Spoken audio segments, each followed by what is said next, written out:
Welcome to the new episode of Home Visit with Tyler Siskey and the Associates.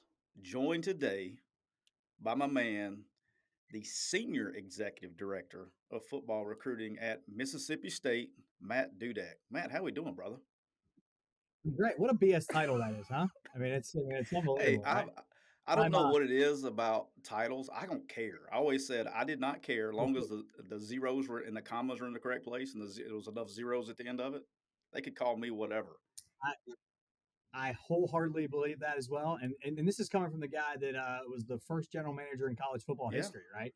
By title, like I don't care. Like it's totally irrelevant. I will say, Tyler, I'm honored to be your last guest ever on this podcast because I assume you're at the bottom of the barrel. So this has to be the very last one. So I'm honored to be the last guest on your podcast. No, I actually we did Billy High last year. That was at North Carolina. I like bringing in personnel guys, especially when it gets close to spring recruiting. And this is Sure. home visit, and we talk about recruiting a ton. But I wanted to have you on here. I think you're one of the best in the business. I really do, and not just saying that. I've always thought that. I think you're a guy that has always evaluated very well and keep a realistic view on it. And there's not a. I was kind of the same way. I was Mr. Reality, so I like that type of style. Let's talk a little bit about where you've been. You started out born and raised in Pittsburgh, right? That's right. Born and raised in Pittsburgh. Went to University of Pittsburgh. Did not work for the Pitt football team as an undergrad. Didn't know the jobs existed, and really the jobs that a lot of the kids have now made myself sound old right there. A lot of the jobs that exist now didn't exist back Yeah, then, right? In 2099, 2003. But I wish I would have got something with like maybe a equipment manager or something like that. I just didn't know they existed. So I did that, and then I went to work for a Fortune 500 company where I was the assistant to the CEO and general there manager you at go. 22, which was awesome. Living in Scottsdale, traveling the country, in charge of $100 million auctions, in charge of hiring and firing people that were in the industry longer than I was alive. That was fun. So it was weird, like walking in and like an old grizzled guy, like they could definitely beat my ass at any given moment. I'm like, hey man, we're gonna have to let you go. It's like you don't even know how to run a crane. You're right, I don't, but this guy over here does, and we're firing you and hiring him. So I don't know what to Yeah, tell that you. had to be fun. It was interesting to say the least. It was an interesting time. I made some really poor decisions, made great money, and instead of investing and buying areas in the desert of Scottsdale where there's multi-million-dollar houses, I went to Long John Silver's in the casino, bought a bunch of DVDs, Fast and Furious. I had a Mitsubishi Spider Eclipse Okay. convertible because that was cool. So I don't know why I had that. I would have much rather had 5 plots of land in the desert, not as a 40-year-old guy now, but you live and you learn. Love it. I love it. All right, so you were at Arizona with our good friend Rich Rod, and That's I right. know we got some good stories. We're gonna save those. Okay, we're gonna save those for the end. Okay. All right. All right, because I All know right. you were with him for a while, and then you went to Michigan. Okay, when That's right. we skipped a stop of Rutgers in there, but went to That's right. Michigan, and now you've been got at state last year, right? Like last April, is that correct? That's right. I almost on my 1 year How anniversary about there. that? Yes. Yeah. You I made it a made it. whole year. That's like you're a dinosaur these days Yes. in the coaching profession. No, there's no excuse. No kidding. Maybe they'll No give you kidding. two classes there. I think I'll be okay. I think my contract says I'll be okay for a little while Just longer too. watch So out for anybody trying to pee in the end zone after touchdowns. That's not. It doesn't work well in that end zone down there. I just want to let you know. I've heard that. I've actually heard that. That was before my It time, but I've heard doesn't that. work well for future employment. Just so you know. All right. One thing I want to let the fans in on, and this is why really, spring recruiting is about to get ready to ramp up, and it's been a while. I mean, this is what we've been 3 years. I mean, almost 3 years. We've missed two, but this is basically it's been 3 years since anybody's gone out for spring evaluation. Kind of what I want to Yeah. talk about is kind of like so the fans know you're allowed 168 days, okay, to spring evaluate, and that's per coach. So if you have 10 coaches go on the road that day, that's 10 days, okay. So you have to Yeah. guys like you have to sit there and you have to organize where we're going, what we're doing, and you got to keep track of those days. Since it's been 3 years, what's changed, or what are you kind of like looking at as far as what's going to be different? I guess post pandemic, post transfer portal, post NIL. Kind of what's your philosophy, or what are you going to try to accomplish here in the next couple months? Yeah, I think it's I think what's changed the most is that early signing period, right? So we really had 1 or 2 years of the early signing period, and it's not nearly what it is today. So we get a lot of that work in January of just seeing a guy, body typing a guy with the underclassmen because you're already done with your class Right. most times in that first part.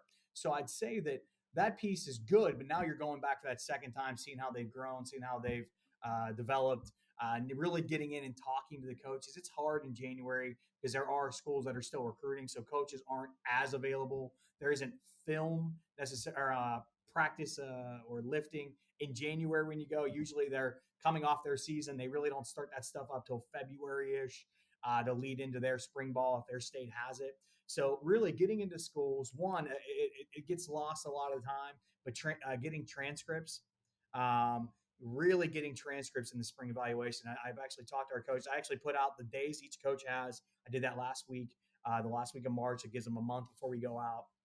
And then I reiterated to get transcripts. And it's not about to see what a kid is. I don't, if he's a 1.8 or a 2.5 or a 4.0, it doesn't necessarily stop his recruitment, but it can help his recruitment. Hey, let me help you get on a plan. What's the plan for this guy? As you know, Right. right? So that piece right there, transcript wise, now we're in a place where those junior evaluations postseason really happened in after the January period that you were out on the road.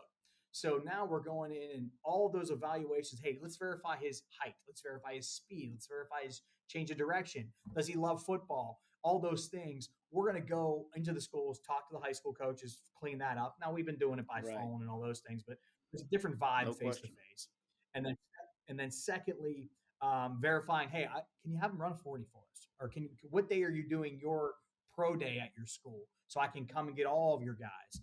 What's the height and weight? Seeing them on the old cinder block wall. Every cinder block's 12 inches tall. You put them on the, okay, you don't even have to have a measuring tape. You just know, okay, that's about, all right, he's See, about six now you're foot. showing your age, okay? Because I'm team Oh, cinder yeah. block. There's how many? And that's a great. I'm glad you brought that up. Okay, this is the difference between us old farts and then all these young guys. Yep. They don't know that.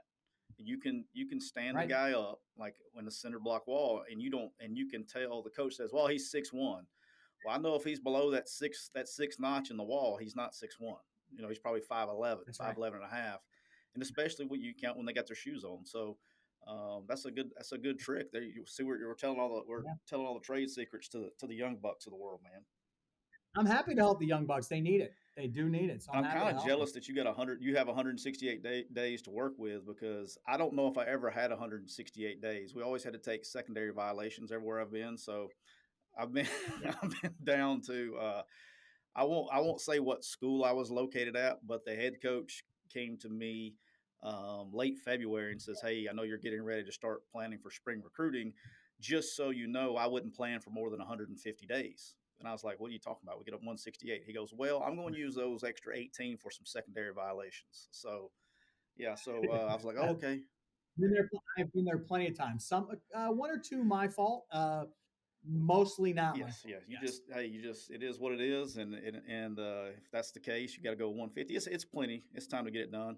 And it really yeah, it's and you plenty. brought Yeah. up another interesting point that I want to make sure the fans understand is you can actually in spring recruiting when you go out, you got to remember that the film that you evaluated, especially these juniors, was back in November. Okay, and they're That's right. 16, 17 years old, and when you're 16 and Yep. 17 years old, you can grow a lot from November to Yep. April or May. I mean that's a good 6 month stretch Yep. there, and they have a growth spurt. I remember I got a kid at South Alabama that was just an average. I would say he was an average safety. Okay, he was like 6 foot, 170 pounds as a junior. Graded him as a reevaluate kind of guy, monitor guy, and I show back up. I go to the school actually to see someone else that we were recruiting, Yep. and I was like, "Holy shit!" I said, "Coach, who is this cat?" And it was this big, just big, pretty joker playing outside backer. He's like, "Oh, well, that's Taji," and I was like, "The safety?" He's like, "Yeah, when he's 6'4", Right. 240 playing outside backer. I mean, he'd grown 4 inches and put on 40 or 50 pounds in 6 months. I mean, it was like I was like, is it natural testosterone being developed or is it unnatural? What are we doing here? But you Right. can get Right. guys that develop late and grow, and that's why it's important to go there and see those guys. All right. So have you noticed like a difference in strategies as far as what you're going to try to accomplish based on the pandemic and based on, because what you've, I guess what I'm trying to say is, you've basically done spring, quote unquote spring recruiting through a pandemic for 2 years. Okay. And you Yeah. got a lot of guys that are new, as far as, they've on your staff probably have never worked together going out. Besides, talking about transcripts and getting those things and focusing on those deals, are you having to spend some time trying with the coaches trying to say, hey, this is what we're trying to accomplish this spring?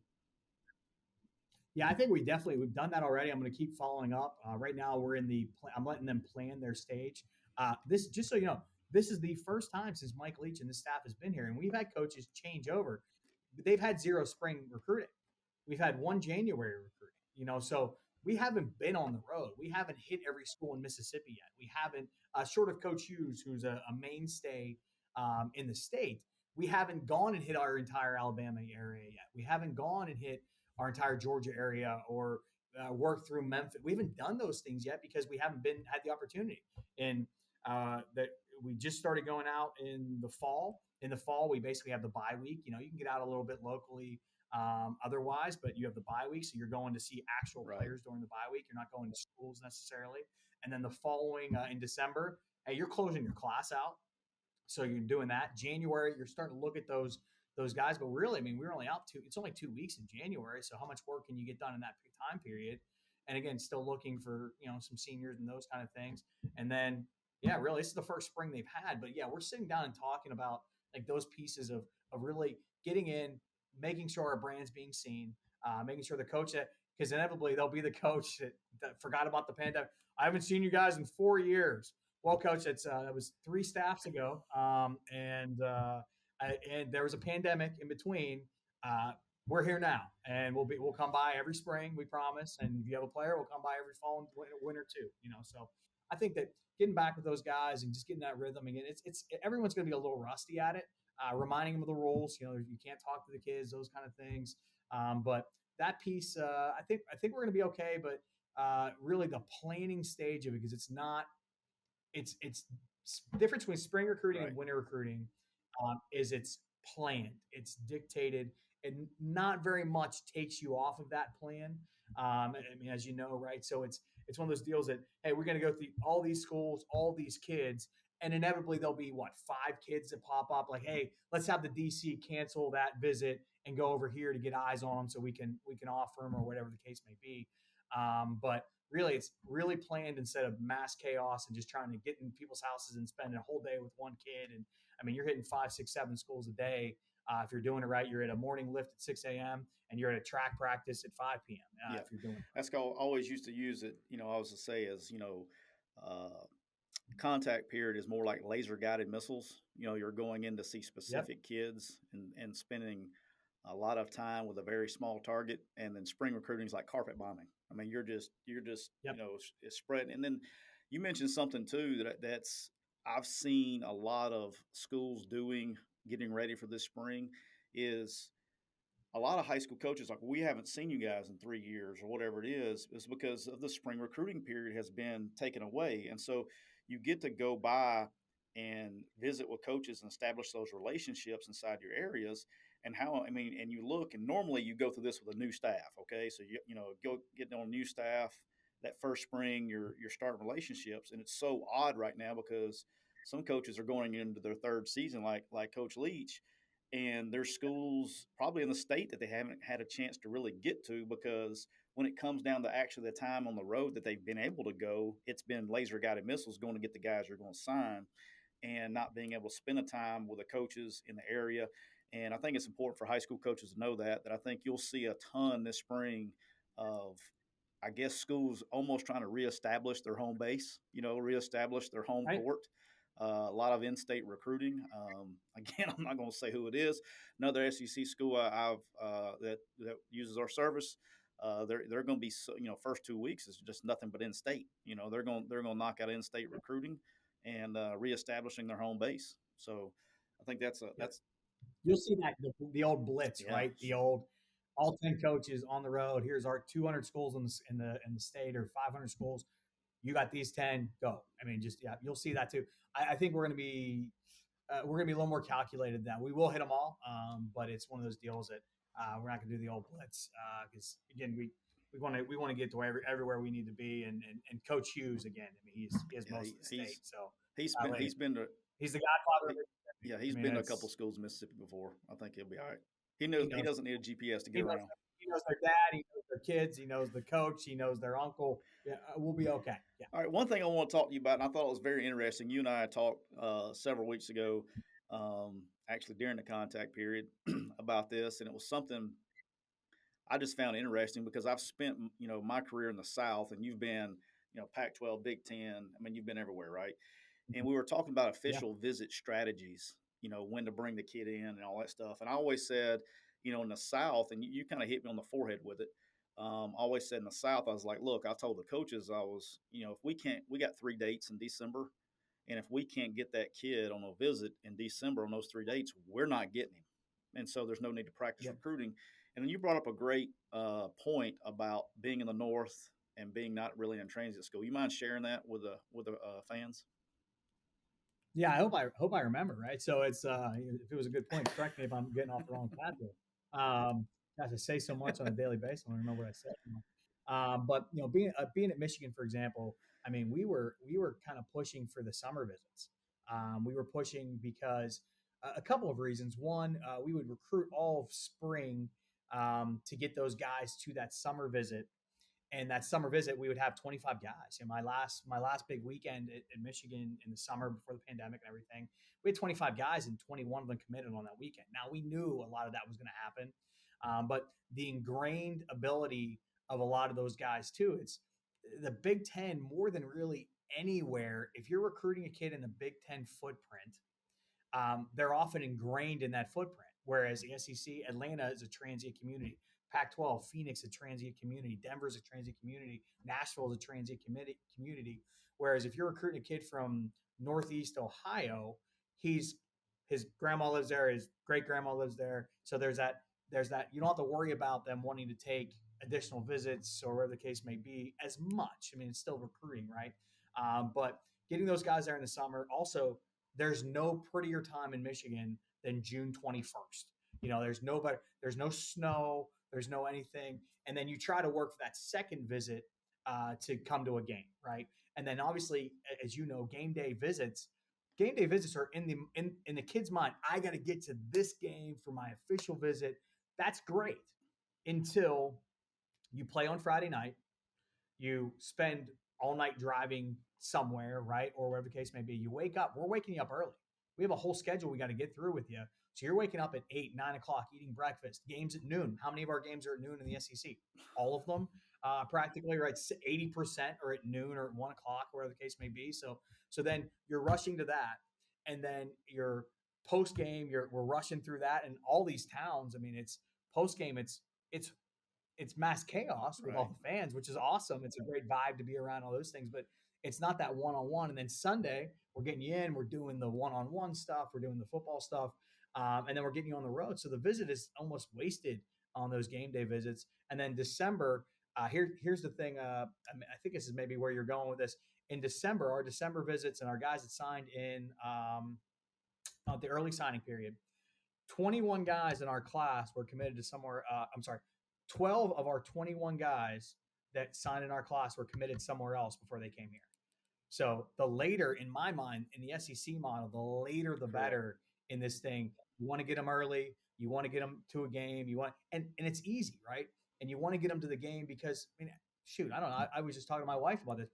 We're so close. 4-hour radius from this place is like everything. It's like New Orleans. It's practically Atlanta. It's Memphis. It's Nashville. So you're going to get those kids to be able to drive in for that noon game. They don't have to wake up at 2 a.m. to get here. And that piece too is also you start shooting your visits in the summer. You start shooting them at the beginning of the season. We'll come in the season like, I just want to go to a game. I just want to go to the Egg Bowl, and I want to go on a visit to, I'll just take a visit. It's no big deal, coach. I'm just going on a visit. I'm just going to eat steaks and going. It's no. Well, yeah, it is a big deal. We don't want you going on another visit. We already visited you in September because you said you were done. So basically, kind of cultivating that. The later is better. Pac-12. I mean, I think the Pac-12 region. I don't know that I would do. I wasn't there for early visits, but I know at Arizona I wouldn't be bringing a kid in June for a 120-degree visit. I know that A wouldn't be little the warm. case. Obviously, little hot, little like considering you spend the entire for the Southern California kids that you recruit in the Denver and the kids that are non-desert kids, you spend the whole time during their recruitment. Oh, bro, it's Not not that that bad. 120 kids. It's not even hot, man. It's so cool in the morning, at night. It's no humidity, man. No humidity. It's fine. So I would think that I would imagine the Pac-12 model got to be silly beautiful weather all year round, right? Just like in the South. So I'd imagine their later is better too, but I can't say I can Yeah, speak for that's that. where, because we were talking about, I'd gone to a golf tournament last year. I went to the Memorial Golf Tournament in Columbus, Ohio, and I was at the restaurant, and Ohio State had, 30 people in on an official visit. And I was like, Yeah, I mean, it's June. And I was sitting here going, like, what are we doing? right, And, and then when I talked to you about it, and it made so much sense with the weather, and then transient, they're not able yeah, to get there for the games and things like that. So you have to do those right, things. And I just thought it was interesting, to, how different the strategies can be based on where you're located geographically in the country. So appreciate you sharing right. that. All right, here's a good one for you. I know Okay, this one's probably going to go viral. So if you could change all right. any NCAA recruiting rule, they call you up, they say, Matt, you can change any NCAA recruiting rule on the board. What are you changing? Mhm. There's so many that are rushing through my head now. Yeah, My you're favorite going to be. one. Is there This just isn't a one? Is recruiting there role. just My one? favorite, there is not just one. Um, I wanted to share one because people lost this one. They forgot the old guys. We remember this one, but the young guys have no idea. And this isn't a recruiting role, but a team role.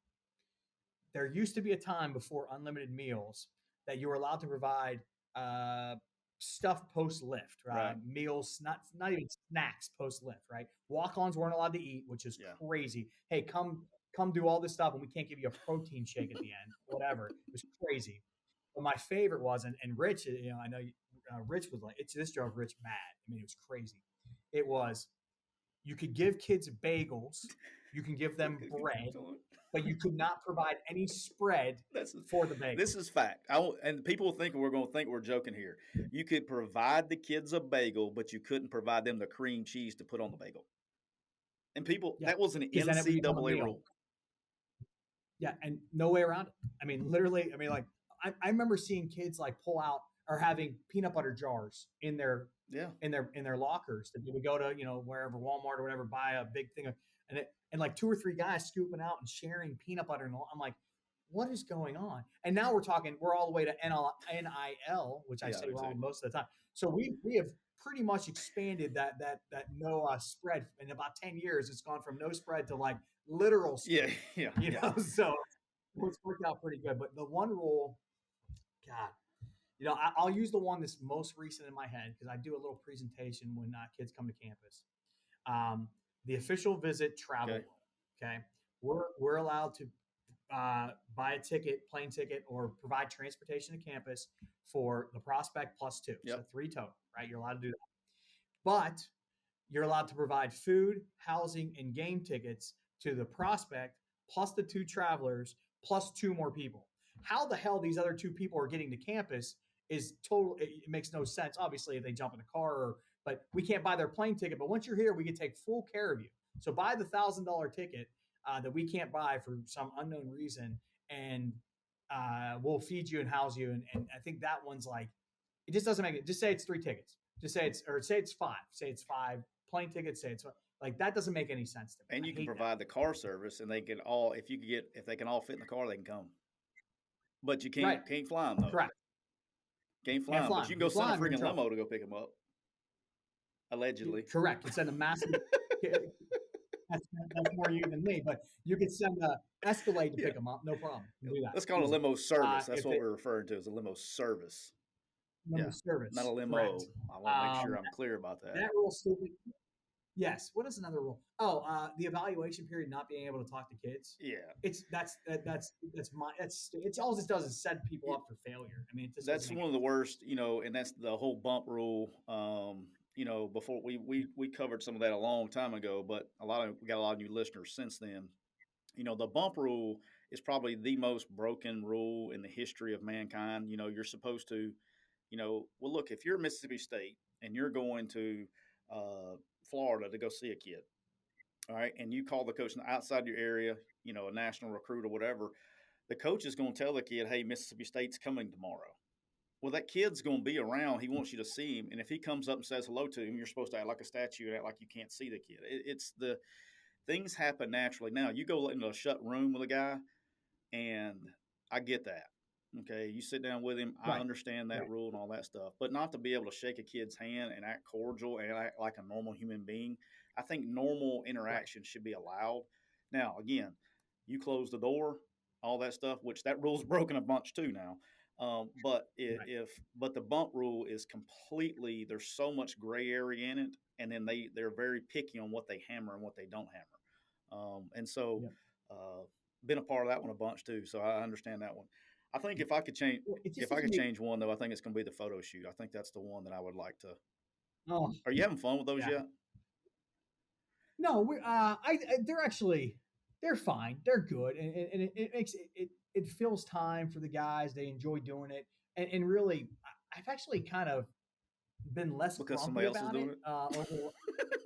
Uh, well, I think it's more give or take, but I think it's more because I'm kind of taking it from a different approach. It used to be like, okay, hey man, like you've had 7 photo shoots. Hey, like, I mean, do you what more do you need? Like, why? Hey, you're not even coming here, or we're not even taking you. Why are we doing this?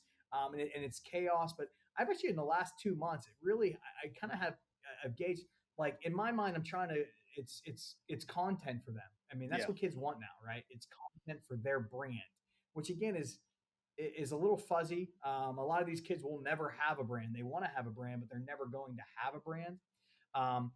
But like I look at it as like, hey, this is part of their journey for NIL. It's part of their journey for their future. So I'm trying to be a little more flexible, a little more less rich, less old guy with it. These young kids, all they want to do is get pictures. They don't care about academics and football. Like, I mean, I'm trying to be less of that guy and more of, hey, let's do it the right way. Let's we don't have to not have limitations, but have expectations as we're doing it for them. Let's not get a kid that's never going to play here and put him in head to toe gear for 2.5 hours. Let's give him the uppers. Let him get his couple of pictures, and let's move about our day. I'm yeah, talking junior days and things like that. Those kind of get bigger. So um, yeah, I think that I do believe that role um, will save people a lot of time if it can be a rule of hey that can only happen on official visits. That's the only time you get. I think yes, that's really easy to keep track of. It's really easy for us to go, hey man, can't do anything. Got to wait till official visit, and then that encourages guys to come back to official visits. And encourages guys like, hey, there's something to do when a kid visits 12 times and you've done everything. I mean, you're literally just hanging out with him at that point, which is also a really good sign if he visits 12 times.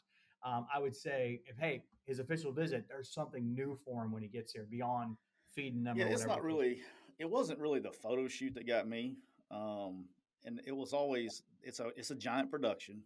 Okay, it takes a lot of organization, may be. and it was the pop up Yeah. photo shoot. It was the one that Yeah. you wasn't planning for. A kid shows up. And they're always in the most inopportune times, like in the middle of camp, like while you're out there trying to evaluate Yeah. players. This guy's not, this guy's sitting out. He's not participating in camp. He wants to do his photo shoot.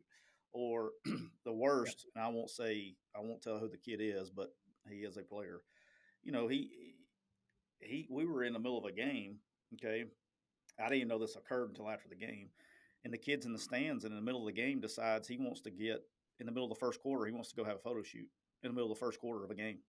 And so they take him down there and do a photo shoot in the middle of the game. And I'm like, I mean, what are we doing? And then the kid left right after the photo shoot. And I was like, Oh, well, we're not getting a guy. I don't know why he even wanted to do a photo shoot. I mean, he had no intentions, of coming. So that happened when I was here at Ole Miss one year. So that was fun. All right. What's the difference? You've been in the Pac-12, Big Ten, and now the SEC. What do you see? What's the big difference, or do you even see a difference in recruiting in those three? I know we talked about some strategies and things like that, but What difference do you see between those three leagues running recruiting? I would say there's a very big difference between the three. I didn't know. I didn't expect there to be when I got here. I definitely knew there was one from Big Pac-12 to Big Ten. I felt it immediately. I understood it immediately. Here, I didn't think. I'm like, well, sure, the SEC is the league, right? It means more and all those things. I was expecting it to be very similar. I would say so. Like I said earlier, Big Ten guys are ingrained in the footprint, right? So your guy, they're going to stay in the footprint for the most part. I don't know what the percentages are, but they grew up a Michigan fan, a Ohio State fan, a Penn State fan, a Purdue fan. How George Karlaftis would came to Michigan 10 times, right? I mean, he came. It was us and them at the end, and he ended up going to where he was from, where he grew up a fan, where he had pictures when he was a 5-year-old kid. So it's really ingrained, no transient. I think that piece there, Pac-12 wise, it's very over recruited. The Pac-12 is very over recruited Interesting. because um, it's how do I say it? There's only isolated populations of good football on the I can on the see that. West Coast, and I'm not saying there's less. Just Southern California, great. So then every Pac-12 school, every Mountain West school, heck, and then the national guys, every Right. SEC, every Big Ten, every Big 12, they're going in and recruiting LA, going in and recruiting San Diego, going and recruiting the Bay, going and recruiting Seattle, coming in and recruiting Phoenix. So it's over recruited because you get the whole East Coast coming to the West Coast for those guys. Um, and, and it's not about the kids themselves, but there's just a lot of people that are involved in their recruitments, 7-on-7 coaches and trainers, and because it's just a different style. And it's not that it's not everywhere. It's just my experience there 10 years ago was that's as the seven on Yeah. sevens and the mentors and the trainers that was just coming up like 10 years ago. So that's my direct experience out there. But I would say it's over recruited, not by the quality of kids or the number of kids, because I'm not saying that they're as good of players as anywhere in the country. It's just that there are more teams coming. I have less teams coming in the Miss. I don't have UCLA Right. coming to Mississippi, right? I don't, but Mississippi State might go to LA Right. for a kid. Miss is going to go to LA for a kid. Like that, you don't have the opposite. So that piece there for sure.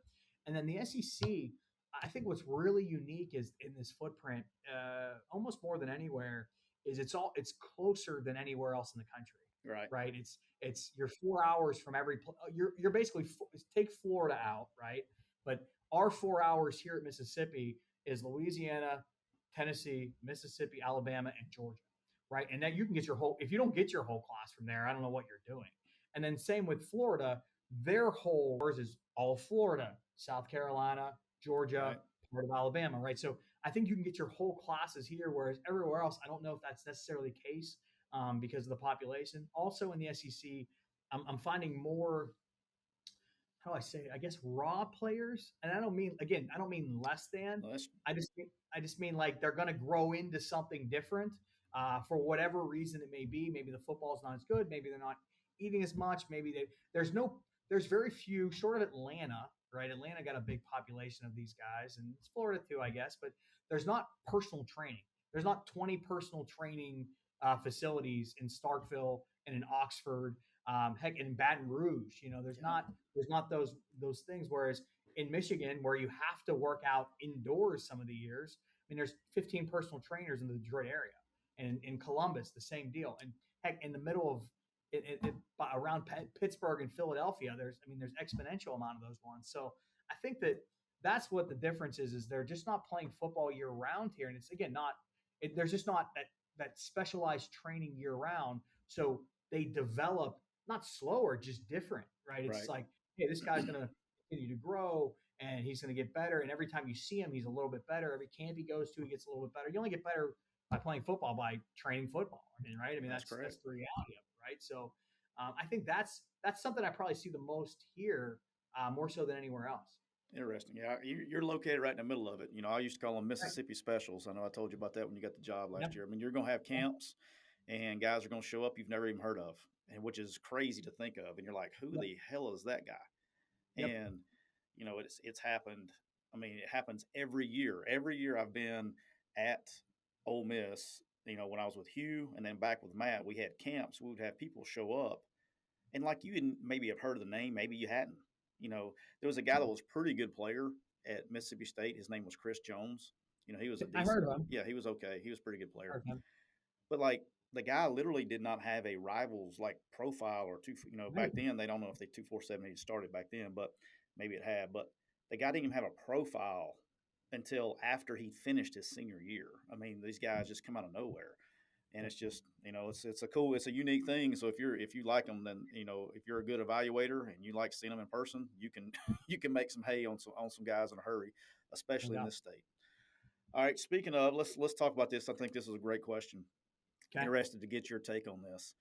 Since you've been through it 1 year here, you've been a part of some very historic rivalries, okay, in your career, that are Michigan, Ohio State, Arizona, Arizona State, whatever, historic rivalries everywhere. Where does the Egg Bowl rank for you in like rivalries? Because I try to explain this to the fans is one of the, I guess, the bad parts about our job is we turn in, like with me when I'm out of it, I'm a fan of no one. I don't, I pull for people, Yep. more people that Yep. I know, coaches I know, more than I do teams. So interested to get your take on this. It's pretty. So it's also Pitt, West Virginia, backyard Yeah, brawl too. Right? yeah, So I mean, you have that piece. I would say again, I've had one. Right, I've had one so far. And it was volatile. It was. I look forward to going to Oxford this year.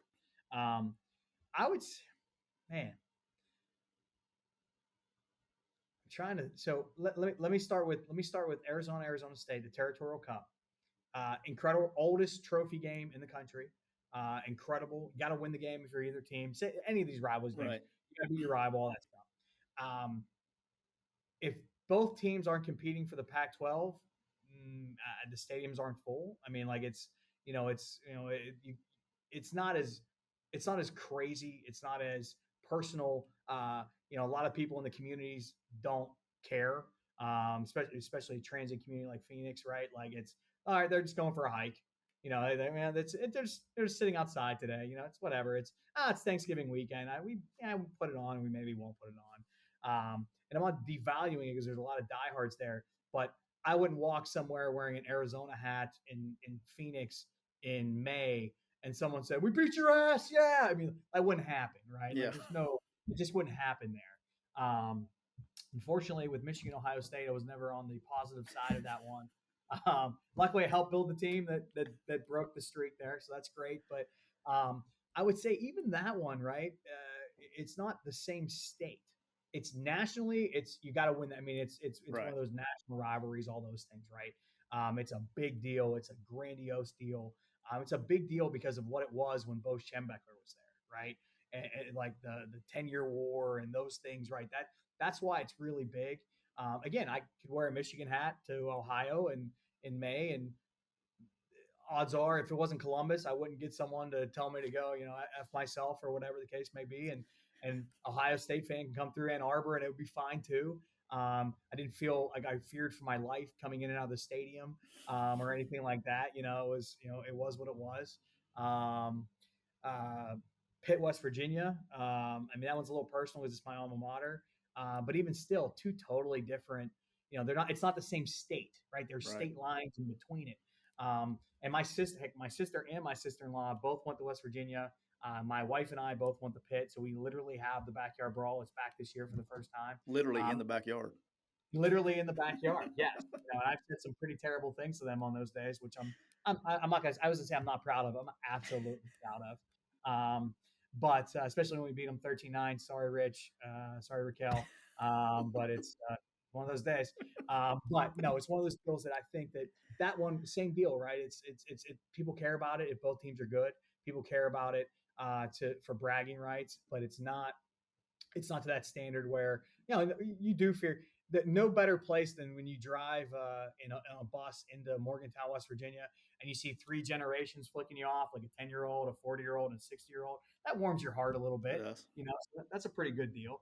But it's not every year anymore, right? So it's Yeah. not volatile and all those things. So what I'll say is, boy, if you wear a Mississippi State hat to Oxford, you're going to get someone that says something. If you wear a Ole Miss hat in Starkville or Biloxi or wherever, and you're the opposite, oh, you're going to get some. Of our baseball teams are playing each other, you're going to get some. Hell, I went to the softball game with my daughters when we swept them 2 weekends ago, and we took a broom and we were swinging it in the stands.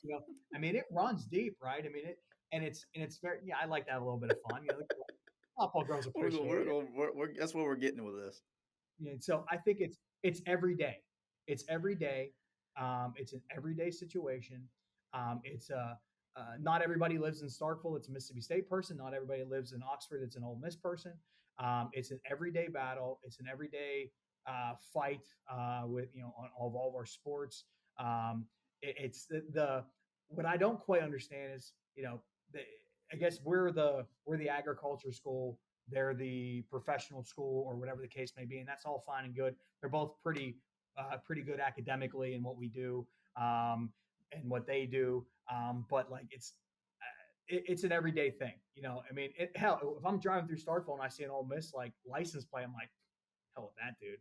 That guy's an asshole. You know what I mean? Like it's like, and I'm not even maroon and white. I've been maroon and white for a year, but that's how I feel, right? I mean, it's just what it is. And they would say the same. Oh, look at this guy. I go back to the farm or whatever. Yeah, shut up.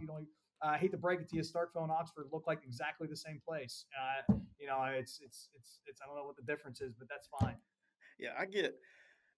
For me, the guess, I've been a part of some, but the biggest one to me coming, that I grew up in was Auburn, Alabama, Sure. and you know, really for 51 weeks a year, everything's normal. You get along. You had, my dad's Alabama fan, my mom was Auburn fan. Even Yeah. though I went to Auburn, all that stuff, right, and then I ended up coaching in Alabama later on, but for 51 weeks a year, you get along with everybody. You Mm-hmm. you treat everybody the same. Everybody's normal. Oh, he's an Alabama fan, but you just move on. Or he's an Auburn fan, you just move on. Now, the week of the game, there's some shit talking. And Yep. then, the Sunday, Monday, Tuesday after maybe. But by Wednesday, everybody's kind of forgotten about it. Yep. And, it kind of, then you just move on. Here, I've been here on two different stops. It's personal. Like if you see like cliques of people that hang out with each other, like they only hang out with Ole Miss people or they only hang out with Mississippi State people, and they genuinely there's like a genuine dislike for human beings. Like Yes. it's Agreed. personal. And then like every other like with this game, both teams could be 0-11 coming in the game. Exactly right. All right, and then whoever wins that game, man, they had a great year. They're state champs. They're State the champ. championship. I mean, Yep. it's like I that's something that always kind of I don't know, it didn't bother me, but I was like, guys, there's a bigger goal. I mean, yes, we want to win this game. It's our rival game. Yes, especially for the fans and how important it is. But you got to get get to that next level. You got to Yep. understand that it's just a game in the process that you're trying to do. Is it important? Yes, but the goal should not be going 5-5, going to the game 5-6, and hoping to win that game to be bowl eligible. That should not be the goal of the game, Right. and it should be going into the game either undefeated or trying to get to the college football playoff or getting to the SEC championship game or whatever it is. That should be the goal, and that's just another game in the process. But taking it serious is a serious understatement.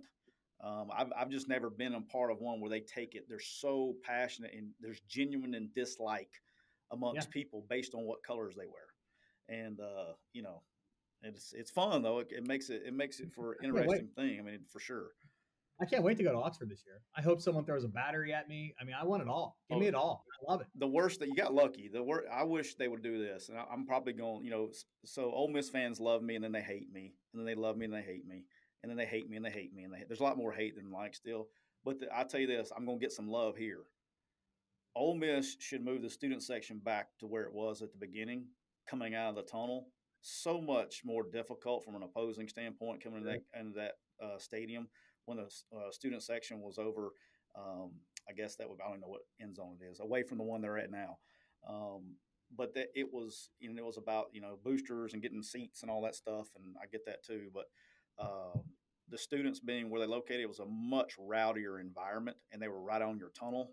And so it was, because really now where they're at, they don't have much impact on the game because they're, you never go down there unless you're in the end zone or you're coming out. But you would have got hit by something. I got hit by a water bottle when I came in when I was at Alabama one time, so it was fun. Love it. They're not scared. They're not beyond doing that. Speaking of, does you know what drives me nuts? Do you actually get a headache at the ball games with the Cowbells? I don't. I don't actually. I got pretty. I was smart. The first game, someone said, "Hey, this is pretty wild, right?" And I'm like, "Yeah, I've heard that from everyone that's been here." So I was a little proactive. Took a couple ibuprofen before the game, right? And then as the season went on, I didn't. Um, it's music to my ears. On the other sideline, Come on. probably a nightmare. I absolutely look. I'll say it. It is. I love it. I really do. I'm not even forget the logos I'm wearing. It's an incredible college football Yeah, environment. this is not about the logo. I don't care if you No, were it's awesome. Auburn ringing cowbells. I just the cowbell noise just gives me a headache. It's great. Now on the other side of Maybe it that's though, the point of it. that's exactly the point, right? And like let me use when I was been a visitor, like Penn State Whiteout game. I probably shouldn't say anything nice about it, especially because I don't really care for them. But that's beside the point. But I would say that um, that whiteout game, incredible. You don't want to be a visitor over there. It's miserable. You have a headache. The ground shakes. You're miserable. It's loud. And it's nightmarish. All those things. I'm giving them a recruiting pitch right now, unfortunately, but that's crazy. Whereas the cowbells are just as loud, easily just as loud. Music to my ears. There, there's no way when we turn off. There's no way. I have to get you off the air to admit that that's not music to your ears. I There's no swear to way. God, I refuse to do it. I'm not even doing it. I'm sending you a cowbell, as a matter of fact. I don't know, man. When it gets. I've been. I was trying to count my games. I've been there yesterday when we went there with South Alabama and beat Mississippi State, and there was nobody in the stands. That probably the crowd wasn't very raucous that day ever, even when the game was close. Went there with Alabama one time, and it was rocking the whole time. I had a massive headache. Went there. Actually, when I was at Ole Miss, I only went there one time. The way the schedules worked out, and that was, when you pee in the end zone, all that fun stuff. But I had a headache on multiple levels that day. But yeah, it was pretty bad that day too. So all right, moving on. Let's move on before we get you out of here. I want to catch a Sure. couple of things. I want to talk about the transfer portal, Mm-hmm. kind of your thoughts on it and roster management, how it affects it, and how everything's changed. And from your eyes, you're having to sit in the seat now, going through all this. Kind of where are you at with the transfer portal and roster management? Yeah, I think that it's the most overhyped thing in college football right now. I'll say that. Interesting. Just from a standpoint of just it's not the transfer portal; it's the immediate eligibility that made Correct. it relevant, right? So there's always been transfers. I mean, there's always been now there's a database of transfers, right? So I think that piece right there, that's but the immediate eligibility is the thing that makes it relevant. Without that, it's not. It's just a database of all the kids that are leaving your program as they always have, So I'd say roster management wise, I think everyone's taking a different approach to it. We're taking the approach of somewhere between 3 and 8 guys a year, depending on who, what, when, where. Treating it like old school JUCO recruiting to some degree, where you're going to fill in blanks where you think you need a little more depth, need a starter, those kind of things. Not attacking it for just the sake of attacking it. And again, well, I don't have a problem saying. I mean, obviously Lane and Ole Miss have a completely different approach, and Mel Tucker at Michigan State have a completely different approach, and it's to be determined which one's right, which one's wrong. But I think that you got to keep in mind that you can't once you get into it, you're into it forever. And same with JUCO recruiting back in 10 years ago. If you're taking 5 a year, that means you're taking 5 away from your future every year. So if you're taking 10, 12, 14 a year, you're in it forever, transfer portal wise. And and again, it's to be determined. The argument can be made. Well, they're college players versus high school players. All those things. I get all that stuff, but I just don't know if that's the way to build a culture, build a program. It's not what Coach Leach wants, so that's not what we're doing right now.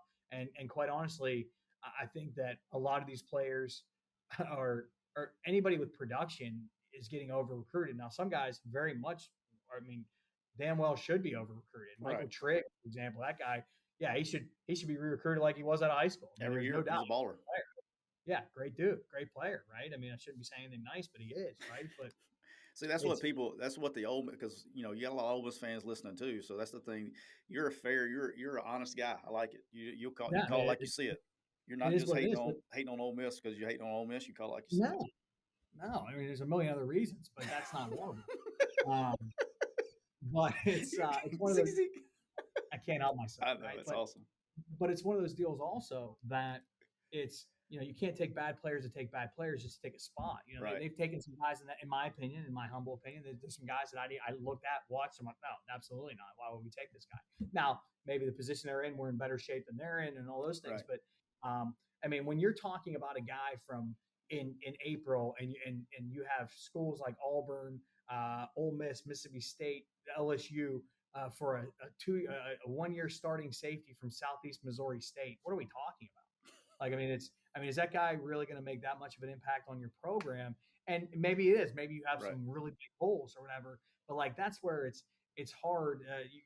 Are we willing to sacrifice a guy that's going to develop our culture, develop all those things for a guy that's going to be a one or two done that really isn't the player that he's not coming in as the second Sean Taylor. I mean, Right. No, ain't no he's, doubt. he's just a guy. What do you do? But hey, the you got to win now. As this industry is shown at the NFL level, at our level, heck, at the high school level. If you're not winning now, you're not going to be here to see those guys develop in 3, 4, 5 years to make that decision. So I mean, I think there's got to be a fine line, and that's the way we're approaching it. Yeah, and you hit the nail on the head.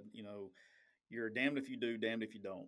Right. And so the trick is, if you go heavy portal, which we got, there's several schools that are doing that.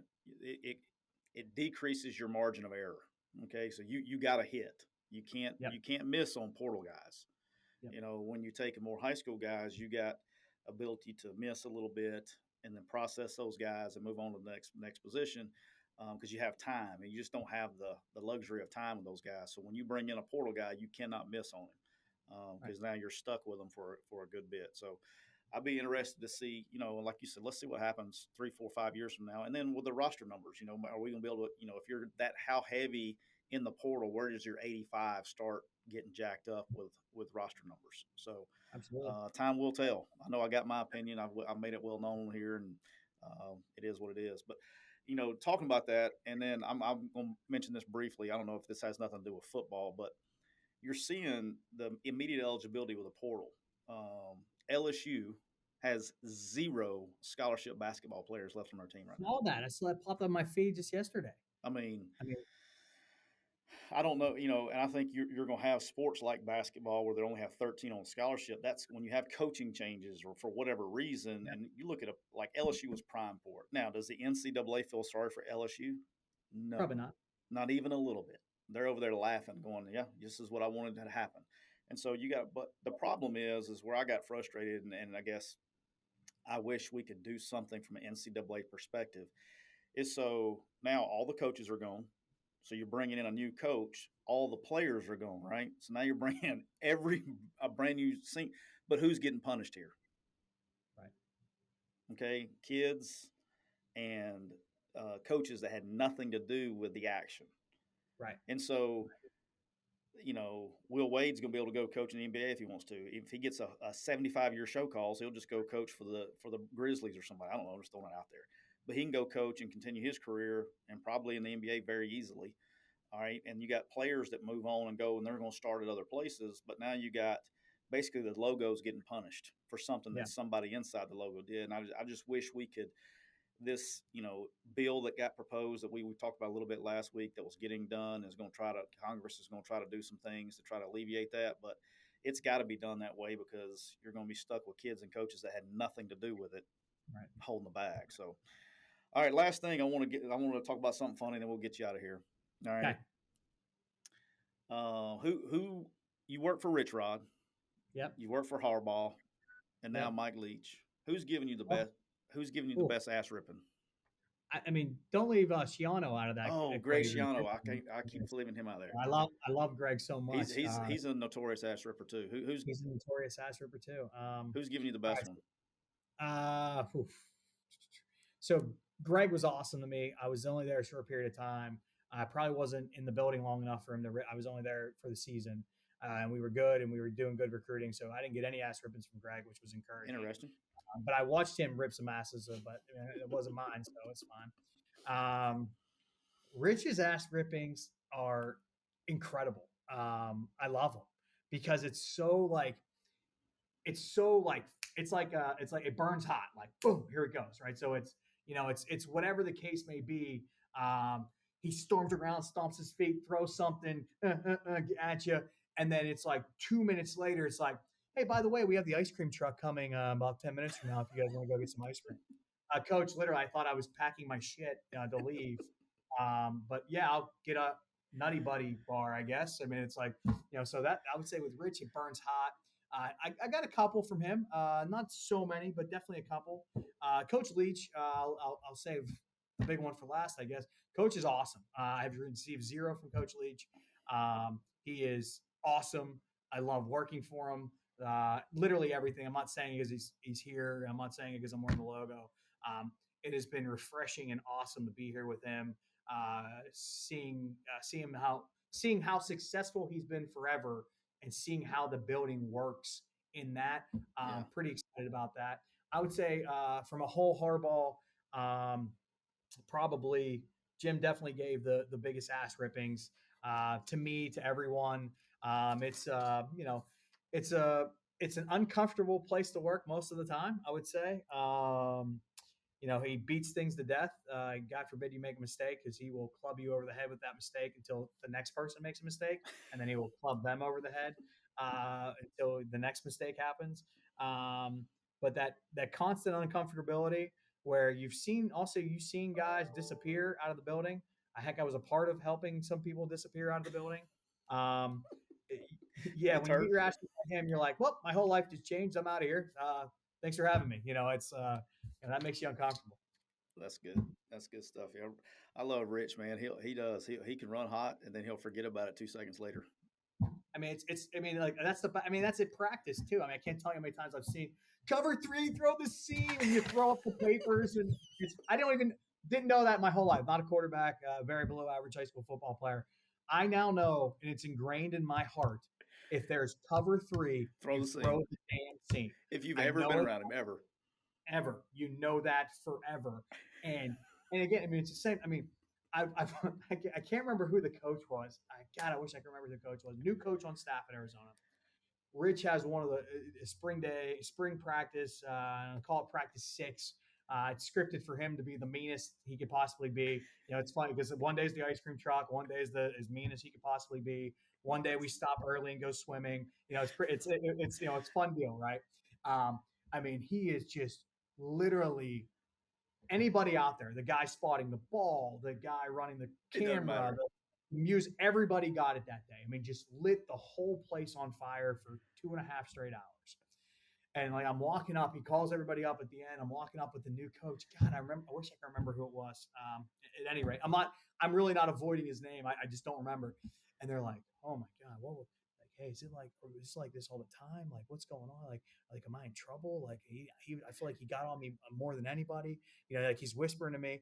And then he gets up and he turns around, takes his hat off, puts his hat back on, looks at the team, and goes, "All right, guys, good practice. Really appreciate the work today. Coaches, really good job too. Love the energy. All right, we're gonna get back at it a couple days from now. They're down on three. One, two, three." The guy's head was like what? I don't under what? Like it was so good. It Yeah, was so good. that's the thing. A lot of people that I got to work with him for a year here, and if you only saw him at practice, especially spring practice, you'd be like, oh, this guy. But he is. I always joked. He was like a 20-year older version of me. I just loved the way. I mean, because when he got in you couldn't find a human being inside that building that didn't love him to death. You can't Right, find one, and you can't right, find one that wouldn't fight and take a bullet for the guy. I mean, right. he is the most lovable human being ever, and he's very good. He has the best candy stash in his office that has ever existed. He has like the real Reese cups, Kit Kats, Hershey bars. He goes right down. He goes right down the list for me. But yeah, he would. But he is. I enjoyed watching him coach during practice to see like he could because he got the most out of his players and he challenged them. And he didn't do that with everybody. That was the thing is like he knew who he could push and who he couldn't. And he was just a master at motivation with those kids. And they loved that. You can't find one. You can't find one that said I don't like Rich Rodriguez. You can't find one. And He's a You got to be stud. comfortable being uncomfortable, That's it. and you got to be out there with a hard edge. And cover three, throw the same. That's it. Ingrained in my, I think I'm inadvertently ingraining that into my daughters. Like, I mean, just I can't tell you how many times like we're like training for soccer, softball with my young daughters, and I'm like, I whine. I'm like, you gotta be comfortable being uncomfortable. Sometimes it's just hard, and it's like, and it's, I mean, it's coming out of me. I love it. Yeah, I need to pick up. I got my kids wearing hard edge headbands. So we got a bunch of Love those it, at the house. He gave me a love bunch. it. So we're full fledged hard edge. Well, man, I've kept you long enough, man. I appreciate the hell out of your time today. And don't go too crazy when you have 75 kids show up for a photo shoot on Thursday afternoon. Just No problem. just Come on, guys, let's go. just get them. Come on, Just let's go. let's go. Come on. Get The just get photo everybody ready booth to is go. open. Come on, let's go. Well, I appreciate the hell out of you, brother, and look forward to getting. I'm going to try to get you back on here another time. Absolutely, anytime. All right.